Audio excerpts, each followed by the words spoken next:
Hey, what's up guys, TechTitan here and I am back again with a brand new video. So before I begin this video, as always, I want to thank you all so much for watching this one and for watching previous videos if you have already done so. If you haven't subscribed, please consider doing so. I mean, the subscribe button is right below that like button if you also want to like this video. If you want to follow me somewhere else, you can either follow me on my Snapchat or on my Twitter. I'm pretty active on both. I'll leave both accounts right below if you have any additional questions or you just want to have a conversation there. I'll happily reply on either one. So in today's video, we're going to be taking a look at this interesting comparison, and I did something similar to this before. So before I did the iPhone 7 Plus versus the LG Stylo 3, but this time I thought I might as well just go with the latest flagship from Apple, which is the iPhone 8 Plus versus the Samsung Galaxy J7. Now, last time I got a little some people misunderstood the point of the video, and really when I compare something of this price point versus something of this price point, which the iPhone 8 Plus comes in around $800, versus the Galaxy J7, which comes in around $100, $150 at most. The reason I'm doing this is to show that budget phones have really come a long way and they can keep up with flagships in certain aspects. So yeah, I mean, let's begin. So first up, let's start by talking about the design. And let's start with the iPhone. So the iPhone 8 Plus has this nice 5.5-inch 1080p screen. It is IPS LCD, but it's one of the best LCD screens out there. It's not AMOLED, unfortunately. That's only for the iPhone 10 at the moment, but it still is a really good screen. It's definitely better than the J7 Prime, and I'll compare the screen in a second, but it's a really good, bright, vibrant screen. Okay. So at the front you also notice the bezels, which are huge on the iPhone 8 and 8 Plus, and that's only to hold the fingerprint sensor. I mean, you wouldn't want to have just a big bezel up here and then have a small one up here. I guess consistency is key in terms of Apple iPhones, except for the iPhone 10 because it does have that notch, but that's beside the point. I mean, it's an old design.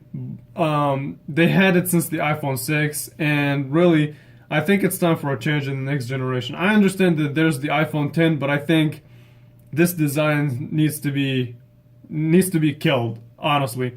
But anyway, so on the side of the phone, on the left-hand side, you do have your volume up and down, and your ringer switch. So also on the front and the back, this phone is made out of glass, and they say it's the strongest glass ever, but I mean, come on.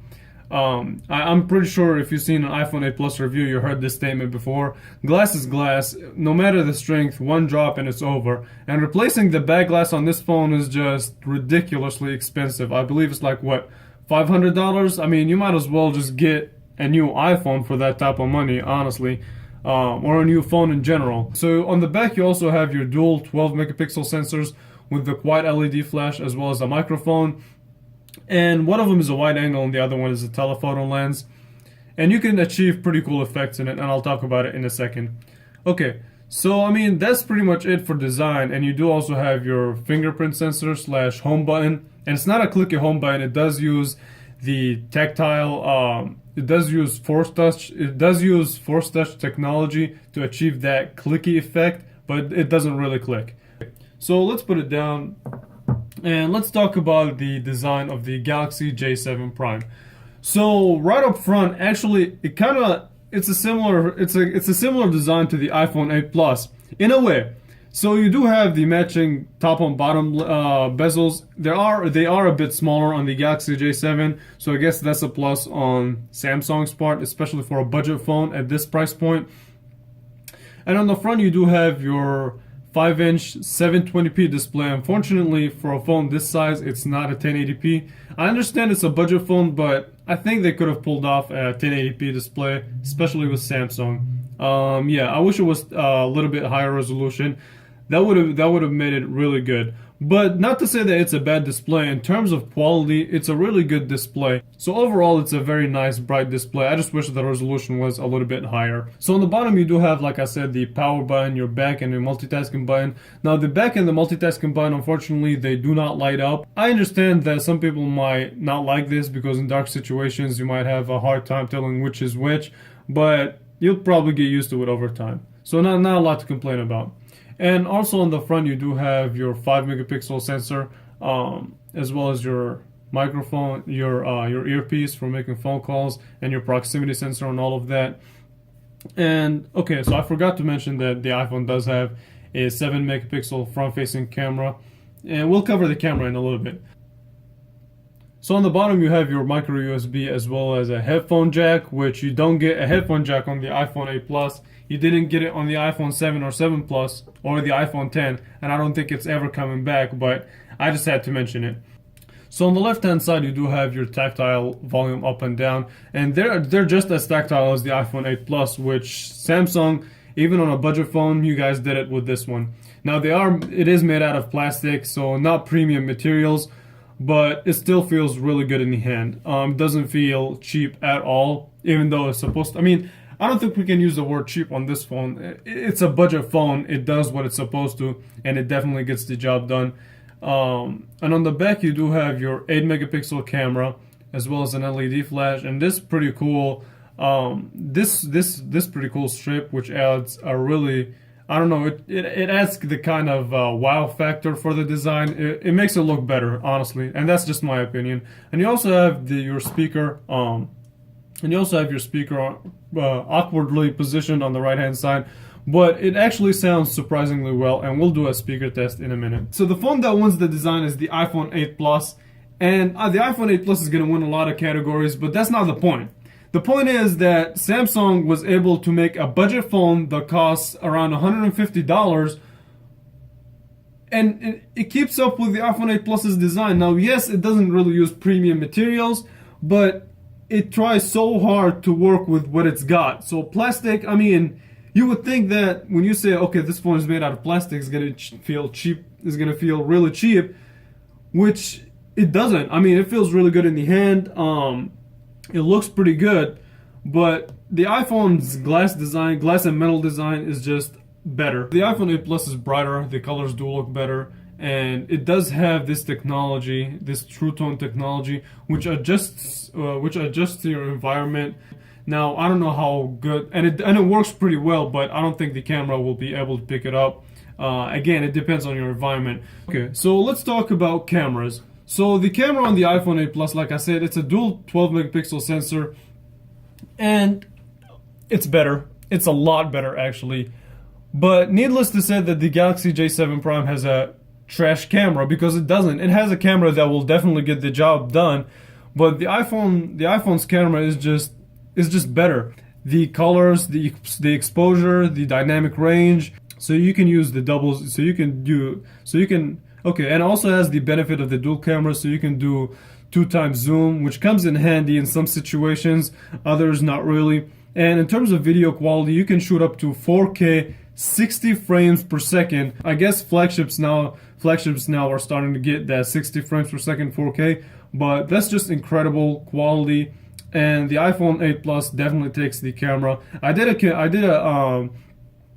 video on the iPhone 8 Plus, a revisited video with a more in-depth camera review. So I'll leave it linked in the description below if you want to check it out, as well as the Galaxy J7's in-depth camera. So one thing that I do like about the Galaxy J7's camera that I wish the iPhone had is the quick access to it. So you can double tap the power button and you quickly can have access to the camera, and it's a pretty decent camera for the price.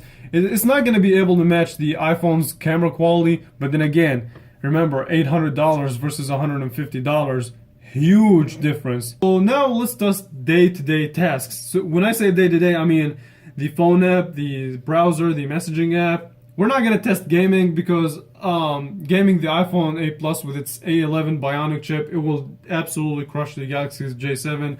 I'm sorry, it's just the truth. It's not really a battle between iOS or Android, because some people in my iPhone 7 Plus versus the Stylo 3, they said that I'm an Apple fanboy because I preferred the iPhone speed over the Stylo 3 speed, which, I mean, come on now. It's clear that it should be clear which one is better. But anyway, that's besides the point. So 3 to 1, the phone app. Here we go. Okay, the iPhone 8 Plus won by a little bit, so not really a big margin. So the messaging app, 3, 2, 1. Okay, the iPhone 8 Plus again won this one. So let's open up the browser. We're gonna use the Samsung custom browser versus Safari. So 3, 2, 1. Okay, so pretty similar. So in terms of performance, day-to-day tasks is really close. That split second, I don't know how much of a real-world difference that will make.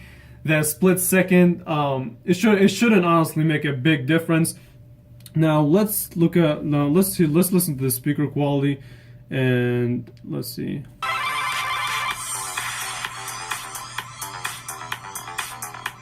Hey, what is up guys, I'm KPHD here, and this is your first look at the brand new LG G7 ThinQ. Hey, what is up guys, I'm KPHD here, and this is your first look at the brand new LG G7 ThinQ. So I don't know if you guys heard that, but it's pretty clear to me that the winner is the iPhone 8 Plus. But the speaker on the Galaxy J7 is loud. It's pretty clear. It does get a little bit distorted at highest volume, but it's definitely a really impressive speaker. Especially when I first used this phone, I was ready to say that this speaker is gonna be trash. Because, I mean, I've never seen a speaker positioned that awkward before. It works, though. It works, and it works surprisingly well. The battery life on both of these is incredible. The iPhone 8 Plus does support quick charge, but you have to buy an adapter separately, which will set you $80. So if you want to do that, you can. But the battery life on both of these phones is exceptionally well, and the iPhone 8 Plus does last longer than the Galaxy J7.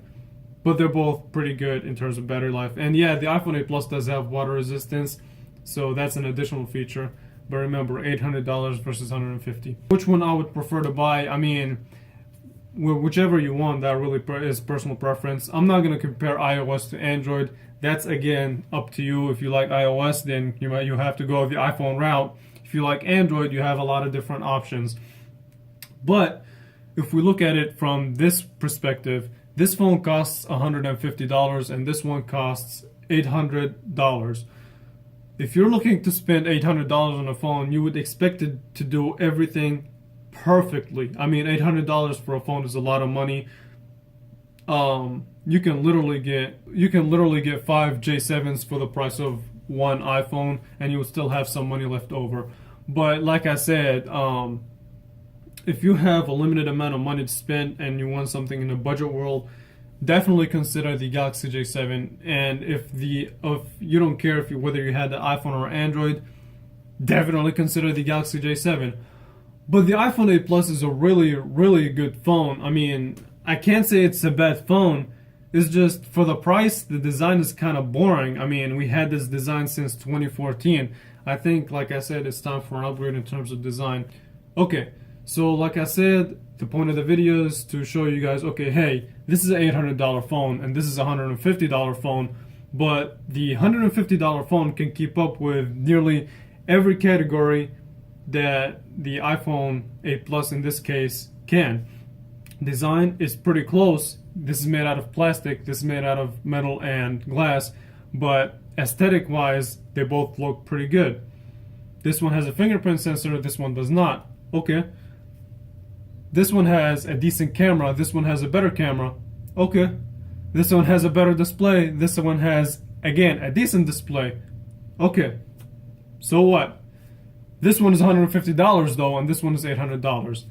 So yeah, let me end it on that note. I want to thank you all so much for watching this one. If you have enjoyed it, be sure to leave a thumbs up, consider subscribing, and yeah, I will catch you guys in the next video. Thanks for watching. If you haven't subscribed, nice. Hope everyone is good though.